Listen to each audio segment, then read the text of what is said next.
because I realized that I could have a better life. My life could go in a better direction. I didn't have to wait on any human person to walk through the door and save me. I did not have to wait on the government to change. I didn't have to wait on my income to change. I didn't have to wait on my husband to come home. I didn't have to wait on my kids to have better behavior. I didn't have to blame anybody for my life. Taking full ownership for how my life goes has been the greatest shift in personal self-discipline. And that's what helps me have discipline, is knowing that there's nobody to blame. I want to talk about something today that I think that a lot of us think about, but we maybe don't talk about a whole lot. And I think it's the area of personal self-discipline. And I think I am one of the perfect people to talk about this, because if you could see how undisciplined I have been in my life, especially in my early life, if you could interview my mom, what it was like to raise teenage Lana, I think it would be very insightful, because I have really had to push against myself to start to come into a place where I am feeling like I am more disciplined. I still feel like I have a long ways to go, but I think that there's some things I've learned. Having 5 children, I'm now pregnant with my 6th. I don't know at the time of this video, maybe I've had my 6th child, but I really saw my lack of discipline hurting me as a mother, hurting my home, hurting my marriage, and hurting my relationships in a million different ways, that it kind of left me with a choice. Am I going to step up and be more disciplined, or am I going to continually give in to just whatever I want to do whenever I want to do it? I am a free spirit kind of person, and this can lead to a really undisciplined existence, which is truly not fun. I know that there can be too much discipline, and that is an extreme that's not fun either. But I want to share in this video, if you struggle with personal self-discipline, some really helpful ways of thinking, some little tweaks, some changes you can make that I believe can be such a game changer for you as a woman and as a mother. So hey, my name is Lana. This is Girl Teach Me. This whole channel is to just help you level up as a woman and as a mother, to be more intentional with all the little mundane choices that we have all day, all the little things that we do to help make the mundane a masterpiece. That is my goal for you, is that you will be equipped and helped through this channel. So if that resonates with you, I hope you'll stay and hit subscribe. I say it in almost all of my videos,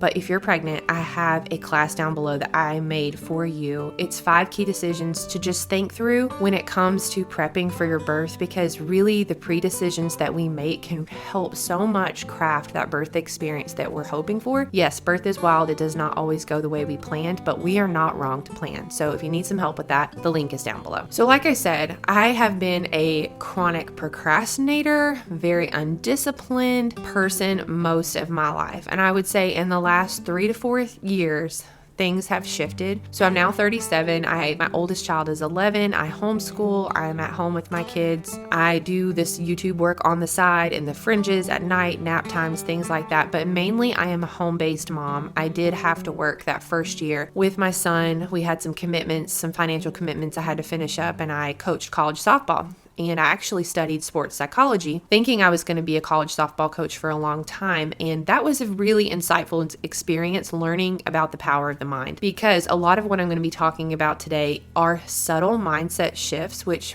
we can just kind of like eye roll. But what we think about really changes the way we live. And so leveling up in the way I think has totally changed my whole life, totally changed the way I live, and I think it can do the same for you. So let's talk about procrastination. I think procrastination is the number one enemy of us living the life that we want to live, because procrastination is putting off till tomorrow or another time what really ought to be done today. And it's pushing against our flesh and pushing against what we really want in that moment. But discipline is saying, you know what? This is too important. It's probably not going to take me that long, and I can do what is right. I can do the next right thing. And one of my heroes in the faith is Elizabeth Elliot. She always said, do the next right thing. And she said, do a doable portion.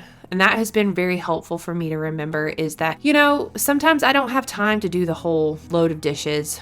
Sometimes I don't have time to wash multiple loads of laundry, but I can do a little bit, right? I can do a reasonable amount for the energy level I have that day.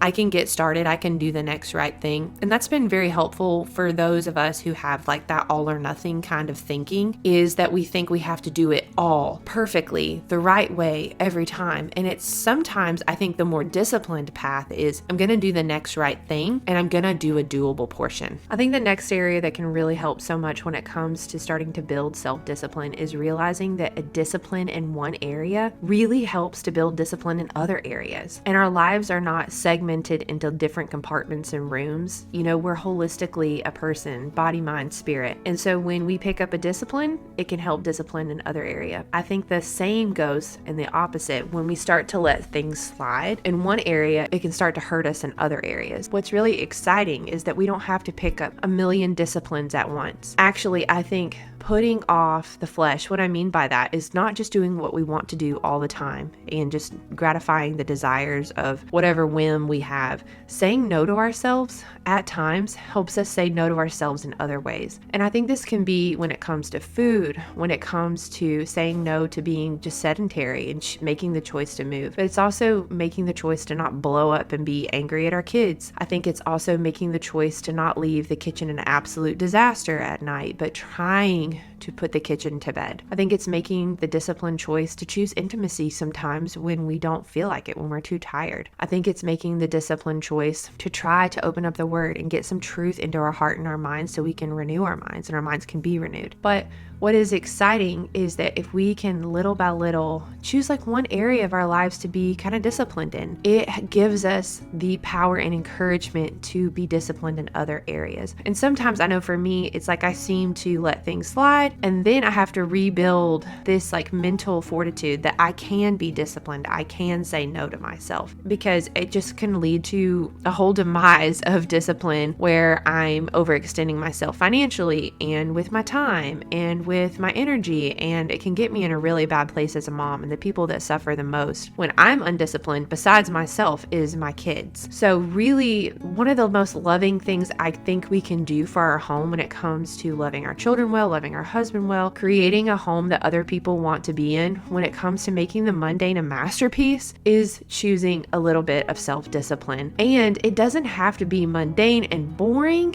It's exciting. It's exhilarating when we are becoming the kind of person that we respect and we watch ourselves when nobody's around. We know ourselves. We know when we're letting down, when we're not stepping into what we're most capable of. It creates this dissonance in us where we know what we could be and what we hope to be, but then we see all of our personal choices and it creates a dissonance. And they say the greatest source of unhappiness is self-unhappiness. And I really think this is true, because when we let ourselves go in a million different ways, we feel helpless. We feel like we're not moving towards the kind of life we want to live. And it's frustrating and it is depressing many, many times. But what I think is exhilarating and breathes energy into our life is when we see progress. Not that we have to make it to some final destination. I think what most of us are craving is progress. We want to see ourselves taking steps to become the kind of person we want to be, to have the kind of life that we want to have, to become the kind of mother we want to be, to become the kind of wife and have the marriage we want to have, to start to build some financial stability and freedom that we want to see, to start to build our careers or our home or that side hustle. When we see progress and we see our bodies changing, we feel stronger, both body, mind, and soul. So I just think my main point with this is I think it's important not to overlook the tiny, seemingly insignificant choices that we make where we choose to not procrastinate and to do the next right thing and to build little disciplines, because I think they snowball into bigger, more important disciplines. But that's why James Clear had such a great book with Atomic Habits. Atomic meaning extremely small, but extremely powerful.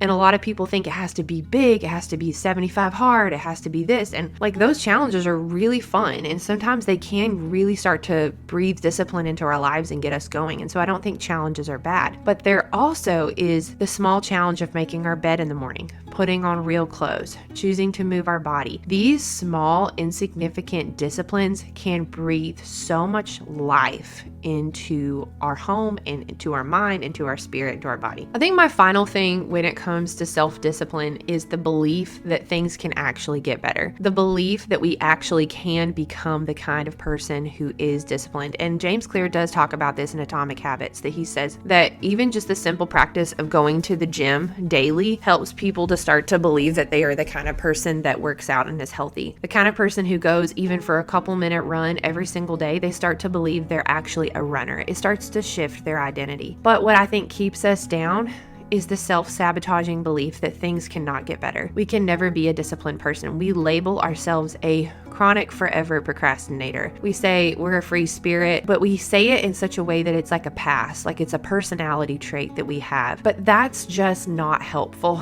And I think that the enemy really wants to shame us because of our past. You know, the record that we have in the past, our history, and what we've seen in our life thus far, that has to be our future. And that's just simply not true. God gives us the power to choose, and we can use that power to choose to completely shift our life, completely shift our disciplines to do what is right instead of what is wrong. It is so subtle, but we do have the power to choose. I can choose to take a deep breath and not explode when my kids do this or that. I don't have to be an angry mom. Just because I used to be an angry mom does not mean that I cannot flex discipline and be a calm, peaceful mom in the future. I mean, there's so many different verses in the book of Proverbs, which is just a huge book of wisdom in the Bible, but one of them is, a fool gives full vent to their anger, but a wise person holds it in check. Well, I have given full vent to my anger many times in my life, but just because I gave full vent to my anger and I was an angry person doesn't mean I have to stay an angry person. I don't have to be an angry mom forever. I can have the power to choose. I think for me as a Christian, how I think about it is the Holy Spirit gives me the power. He helps me do what is right, but I can still override that with the power to choose and do what is wrong. But he's going to help me have an out if I want to take it. He's going to be there to help me. He will not leave me nor forsake me. He is going to help me do what is right. But at the end of the day, I still have the power to love him or not, right? The power to choose. And so I think it's exhilarating when we realize that we are not helpless to our quote unquote personality. We are not helpless to how we were raised. We are not helpless to all of these outside circumstances that we cannot shift. We cannot change those things about our past, but we can change our future. And it comes down to making the small decisions. I do have the power to choose to do what is right. And even if I can't control this, and this in my life, those circumstances, I can shift my perspective and I can make the right choice moving forward. And that's exhilarating. When that shifted in my life, like, I don't know if you can feel my energy, but that changed everything for me because I realized that I could have a better life. My life could go in a better direction. I didn't have to wait on any human person to walk through the door and save me. I did not have to wait on the government to change. I didn't have to wait on my income to change. I didn't have to wait on my husband to come home. I didn't have to wait on my kids to have better behavior. I didn't have to blame anybody for my life. Taking full ownership for how my life goes has been the greatest shift in personal self-discipline. And that's what helps me have discipline, is knowing that there's nobody to blame. Like, at the end of the day, if my life is not going the way I want, it's my fault. It's my fault because in the past, or even earlier today, I have made decisions and now I am eating the fruit of some decisions I have made in the past. But the good news is, and the Bible teaches this, that when we sow good seed, that at some point we will reap a harvest, and we will reap more than we sowed. So that's exciting. I think that's really, really exciting. I think a lot of people overlook that the good things take time, but keep being faithful, laying down those seeds of discipline, and we will reap a harvest. So that's my discipline rant, but honestly, I am fired up by it. I just have been it's unlocked so many things for me, even with like business stuff, running a little website and Girl Teach Me and things like that. Just realizing that I can do little by little in the fringes of time, that I don't need to have days and days of work time, I can do little here and there, and that over time it can grow and be help to my family and things like that. So I hope that encourages you, like with whatever pursuits you have. It may take longer than you think. It may be harder than you realized. It may be harder to turn around that energy in your home, to create that home that other people want to be in. But little by little by little by little, things can change. So don't overlook these tiny disciplines. These tiny disciplines can be so helpful when it comes to building the kind of life that you really want to live. And I don't think God's mad at us about that. Of course, I think He leads and guides us and directs our steps, and His ways are higher and better than my ways. But I don't think we're wrong to try to shoot for and aim for the kind of life we want to live. And that's an exciting way to live, I think. So tell me down below, what helps you with discipline? What areas do you need to work on? What areas have you seen success? What has helped you have a breakthrough in the area of putting off procrastination, putting off the just fatal flaw of feeling sorry for ourselves and feeling helpless, and instead doing what we ought to do? What has helped you the most? I want to hear from you down below, because I think you guys have great ideas. I learn from you all the time. I love, love, love hearing from you. And if any of this has resonated with you, I hope you'll stay and hit subscribe, and I'll see you again in the next video. It's so unnecessary dwelling about the past, 'cause I know that God is good. He led me to where I'm at. Sometimes I feel like giving up, you're giving in, but everything happens for a reason. It won't always be blue skies ahead. Sometimes you might need a helping hand, just like iron sharpens iron, making me stronger, calling me higher. When we come together, just like iron sharpens iron, making us stronger, calling us higher. When we're helping each other, we're growing together.